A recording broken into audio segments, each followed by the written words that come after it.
আয়েশা, বিয়ের আগে তোরে কিন্তু আমি 3বার স্বপ্নে দেখছিলাম। বড্ড খুশি হয়ে গেলেন আয়েশা। এরপরে বললেন, 3বার স্বপ্ন দেখার পরে তোমার ব্যাপারে মনের মধ্যে কেমন কেমন যেন ভালো লাগে।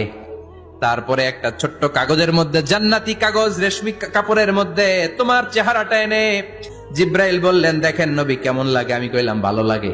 কার মেয়ে? আপনার বন্ধু আবু বকরের মেয়ে। বিয়ে করবেন নাকি? বিশ্বনবী বললেন, ও জিব্রাইল, তুমি যদি ঘটক হও, আল্লাহ যদি হয় কাজী, আমি মোহাম্মদ বিয়েতে রাজি। বিয়ে হয়ে গেল, কিন্তু ঘরে দামি ফার্নিচার নাই, টাকা পয়সাও তেমন নাই, কিন্তু আছে খালি সুখ। এত ভালোবাসতেন মা আয়েশাকে।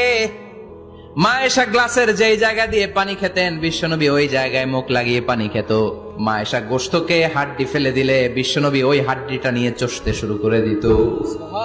এক বালতি থেকে পানি নিয়ে দুইজনে গোসল করত। আবার বিশ্বনবীর সাথে সাথে মাঝে মাঝে বায়না ধরতো, মাঝে মাঝে রাগও করত। বিশ্বনবী বলেন, আয়েশা, কখন তুমি রাগ করো, কখন তুমি আমারে ভালোবাসো আমি বুঝি। মা আয়েশা বললেন, কেমনে বুঝেন? বিশ্বনবী বললেন, যখন তুমি রাগ করো তখন নামাজের পরে দোয়ার মধ্যে বলো, ও ইব্রাহিম আলাইহিস সালামের আল্লাহ, আপনি আমার উপর দয়া করেন। তার মানে তুমি রাগ করে আছো, আমার নাম নাও নাই। আর যখন আমার উপর খুশি থাকো, নামাজের পরে দোয়াতে বলো,